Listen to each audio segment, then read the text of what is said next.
So I'm finally able to give my thoughts on Dragon Ball Super Broly as a whole. Now I've watched the English sub version and the English dub version. Now this is not going to be which version I thought was better. That's not what it's about.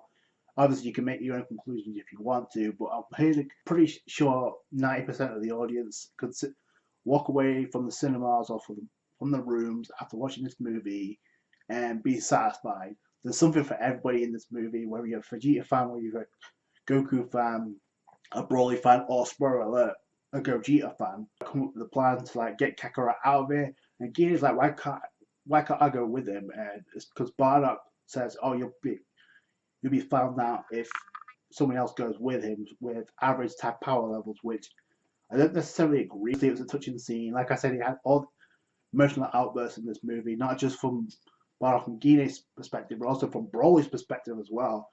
I mean, that's just after they destroyed the planet, where we saw, I guess, Raditz, Snapper on another planet, brother of Goku in kid forms. That kind of cool. And Kid Vegeta, completely nonchalant about his own on planet being destroyed. And they did reference what happened to your brother Tarbell, and so that they referenced Tarbell, his brother. So that's kind of interesting to highlight that. Whether or not that leads to anything, I don't know. Either way, it ends up with Broly Vegeta in base, in pushing Vegeta to use Super Saiyan, and obviously his stance reminds you of Super Vegeta back in the day. But either way, Broly was still able to adapt as he fights between himself and Vegeta, and he's pushing Vegeta to use, for the first time in anime, Super Saiyan God. What I love about each fight, they have something to offer. Each fight was intense, typical what you would expect from a Broly movie. It was in your face, and there was more of an effort to hammer down the martial arts aspect of each fight, which they haven't done in a while. So I can really appreciate that. Obviously, the fights in this movie with Ike's Broly won't change a thing. The sequence where Vegeta just spirals up and then just goes into Super Saiyan God, that was great. He's about to shoot an energy blast, and Goku's like, no, don't do it because you might end up killing him. He didn't kill him per se, he just knocked him down into the water. And until Broly had another rage fit. That was all she wrote for Broly. But then Broly just unleashes another power out of nowhere.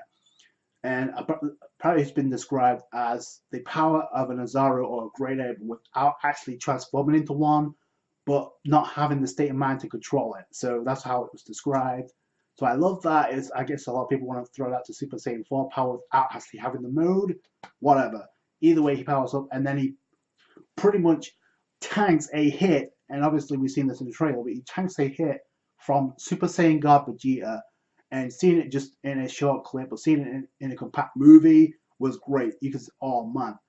And then you can tell Vegeta's in trouble. Vegeta's like, Goku's like, yo, it's my turn. I'm tagging in now. So Goku warms up. I guess Goku versus Broly, which throughout that entire fight, Broly was becoming more adept to Goku's movements, pushing him to Super Saiyan as well, and then Goku just going Super Saiyan God. We saw some new techniques from Goku, where he just uses his energy to manipulate Broly's body, just freeze him. It's similar to what Frieza does to him back on Namek. So I love that aspect. So they're really hammering home that Goku has some new techniques up his sleeve. So, and this is where we get the proverbial, I guess, Goku speech like, obviously we've had countless enemies on Earth, but I don't consider you one of them because you don't like to fight. I can tell you're a good person, but then Broly just rage fits again, and he just busts out of there, and he does something to Goku. It looks like he either slows his body down, or he just does the same thing where he freezes his body, and then he just rocks Goku's world. There's obviously an homage to the previous movies when it comes to like Goku having his face shoved against the eyes. Obviously, it had to hurt, but that's what he did to Team Gohan back in the day. And then Goku just getting completely bodied. Then from out of nowhere, we get Piccolo, I guess, telepathically connecting with Goku out of the blue. So that just brings Goku back in the fight, coaches him back in the fight. So if this goes south, I may have to use instant transmission to go your way. And then we get the awesome power up scene. This is one of my favorite scenes. One of a few favorite scenes in the Goku powered up from Super Saiyan God to Super Saiyan Blue was awesome. We haven't seen a intense power up like that in some time. Obviously, we had Ultra Instinct, but obviously, I gotta give credit to Sean Chow and the dub voice actors. They really hammered it home, especially during the power up scene. It reminded me so much of the Fusion Reborn, where Goku powers up from Super Saiyan to Super Saiyan 3 to fight Janemba. Same thing here, where because they do have some margins to that movie as well, clearly. But I just love the dynamic and Goku just powering up. There's a brief scene of him looking like he's going Ultra Instinct. That was clickbait to draw you into the movie. That's confirmed now. And then he just eventually going to Blue. That was great. We haven't seen an epic power up like that in some time. Like I said, obviously we have Ultra Instinct. That's not in the dub yet. It's on its way because we're close to the top of power. Maybe Broly could do some more. If I pull a Namek, like he remembers killing Krillin, led to Goku going snapping and going to Super Saiyan. So you know what? I'm going to kill your ass. Which Paragus probably had it covered for the way he treated Broly, but okay. And made the situation completely worse. And whatever the danger level was from 5, it went to a 10.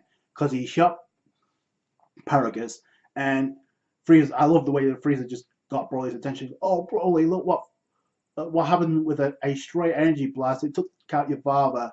Broly snaps. He goes into his full Super Saiyan full power mode. And I have to say, despite how epic it was in the original, I appreciate this power up even more because it made sense.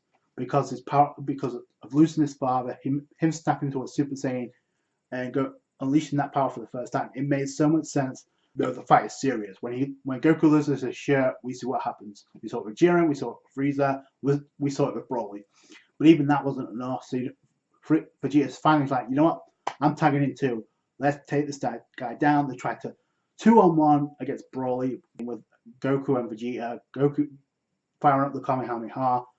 Vegeta using the Gallic Gun. And I love when these two actually team up against an enemy. They did the same thing with Jiren. And they do the same thing with Broly. But Broly just smashes through that shit like it's nothing. It's like, boom, actually avoid. I love the way they evaded Broly. And he just runs straight into Frieza. That was great. A bullfighter avoiding the ball and him getting another target. That's what happens here. Great sequence, and that the instant transmission to where Piccolo is. That was great. And then Frieza has to deal with an out of control Broly. He gets pummeled into the wall, which could be a reference to what happened with Toppo because he was getting wrecked all over the place. And then he uses instant transmission. Oh, by the way, call me Gogeta. So he wasn't sure what to call himself. So that's kind of cool. So he has that Vegeta-like personality. We know Vegeta and Gogeta are pretty much equal when it comes to power scaling. So that debate can be shut down now. Gogeta steps in base, and he's like, I'll handle this Whis. Then we get what in my opinion was the best fight of the entire movie. Not only because it was the extended scene with Gogeta, which we didn't get in Fusion Reborn. Style, the animation was on point for the movie, but for this fight particularly, they went above and beyond. It's like, oh my gosh, like the fight in the movie for me. So there's some moments that stand out, but this was the best fight by far by the movie. A chance for Gogeta to strut his stuff, much like Vegito did when he was first born, when he was first introduced in Dragon Ball Z, when he was just bodying only Super Buu. So it's the same thing here. At no point did I think Gogeta was any trouble, especially when he went into Blue. But either way, it's like he goes from base, then he quickly powers up to Super Saiyan. That scene was great. And that's when the art style picked up. The animation picked up big time. And by the way, this is a dream fight for a lot of fans. A lot of people suddenly see these clips in the games. They thought this would never happen in canon, and it did. So that was another great thing about this fight. Is like it was a long time coming for Gogeta fans and Broly fans. They wanted to see this fight go down. We finally got it. It did not disappoint. While they were fighting, Super Saiyan Gogeta and full power Super Saiyan Broly opened up a pocket dimension, which we haven't seen that ever. At least I can't remember the last time they did that. But either way, that's a nice little touch they added. So Broly and Gogeta, this fight was on a completely different scale than anything else they could go for. And then quickly, Gogeta turns from Super Saiyan to Super Saiyan Blue. Boom. I kind of would have liked to see Super Saiyan God. That's just my opinion, but that's just me being nitpicking. And him just shooting up in the air and then shooting down the blue energy blast in Super Saiyan, and then just him powering up in the pocket dimension to Super Saiyan Blue. a last split second, he was actually trying to power up as much as he could. And then Sheila and Lemo come into the picture. It's like, no, we can't let Broly die like this for somebody else's vengeance.